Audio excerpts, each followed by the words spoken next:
Welcome to another episode of my Sage Only to Platinum series, where I give you guys a bunch of Sage tips while you're trying to get Platinum only using Sage. Last episode, we finished off in Gold 2, but this is the last episode, meaning we do reach Platinum 1 by the end of this episode. Stay tuned to find out how we did that. This is a really good Sage wall for when you're attacking on B-side Icebox.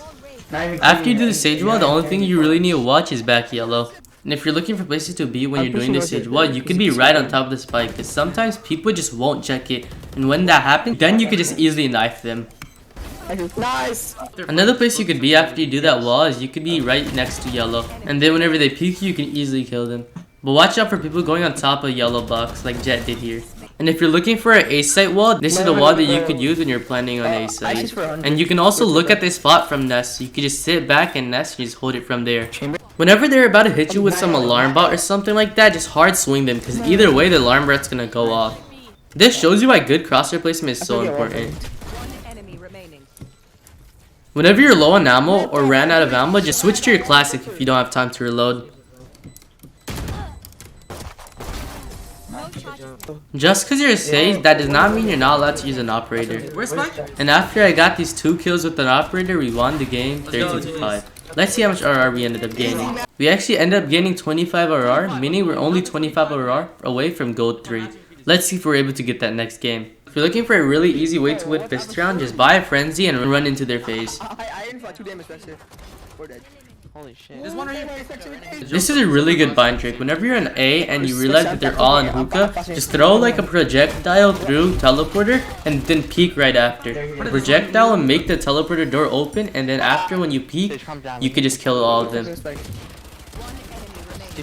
go. Good job, guys. For some reason, a lot of people don't expect you to be on top of the Sage wall. So whenever you wall, just be on top of it and then peek. You'll be able to get a few free kills. Then right after, make sure you drop down, because then they're going to think that you're still on top. So they're going to have their crosshair up there, and then you peek them again, and then you're able to get a few more free kills. Whenever you know that they're going to the other side, it's always good to flank. But don't do it too much, because then it becomes predictable. This is a really good wall you could do when you're attacking on A-side bind, and it's even better on pistol round because it's even harder to destroy the Sage wall. Don't peek unless you hear them tap the spike, and then after only peek to check if they're still on it or not. Shorty there, pick it up. Nice right click. After you win pistol round, make sure you always force second round. And then when you're attacking, one way to easily win second round is just hard push. Sometimes when you hard push and you have really good guns, they won't know what to do and they all just die. I don't know if this shit is working for Spexr, but I can't. But sadly, we weren't able to make it to overtime and we lost 11-13. Let's see how much RR we ended up losing. We actually ended up only losing 11 RR, meaning we're only 36 RR away from Gold 3. Let's go into the next game. If you have a Vandal and you can barely see your opponent, it's good to aim in. And if you don't want to do the shower wall when you're attacking on A-side bind, this is another wall that you could do. That's also equally as good. Whenever there's an ability that gets thrown down like a boom bot, there's a really good chance that someone's gonna peek right after that, so just be aware of that. Always be aware of your surroundings. If you're not on top of a Sage one, you still want to be near it, don't be in a place that they're gonna expect you to be. Be in the opposite side of that place.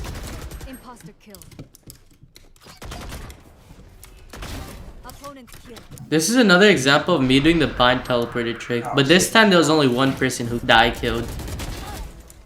This is another example of why it's good to flank. Cause I flanked here, I was able to kill 3 of them, which probably won us this round. Box. Behind box planning. He's lit. And then after all of that, we were able to win the game 13-10. Let's see how much RR we ended up gaining. I actually ended up matching VPing, and on top of that, I got 25 RR. Meaning, I'm only 11 RR away and 1 win away from Gold 3. Whenever you're close range with the classic, it's good to right click. And if you're wondering where to aim, don't aim in the head when you're gonna right click them. Aim above their chest and near their neck when you're about to right click. And this is pretty simple, but when you're not gonna right click them, aim in the head. Can I ace? Let me ace, please. When you're attacking on a set, don't break the door so you could push out of sight. Instead, play with your team and play on site. Because if you don't do that, this will happen. As a Sage, you're a Sentinel. That does not mean you peek first and entry on site. Just let your duelists and initiators do that. And if you're trying to be aggressive with Sage, just wall it off and you have the high ground and just kill him like that. And after that, we were able to win the game 13-6. Let's see how much RR we ended up gaining. And if we ended up ranking up to Gold 3 or Platinum 1. And after that, we were able to rank up to Gold 3. But not only that, we actually got a double rank up. Meaning we got to Platinum 1. Which means that we're done with the series, and this is the last episode of my Sage Only to Platinum series. If you guys liked my Sage tips and want more, I'm also doing Shotgun Only to Platinum, which I stream live right here on my YouTube, and I make videos on that right here also. And I coach my viewers. If you want to get coached, just comment down your Discord name and join my Discord server. And yeah, that's it for the video, guys. Later.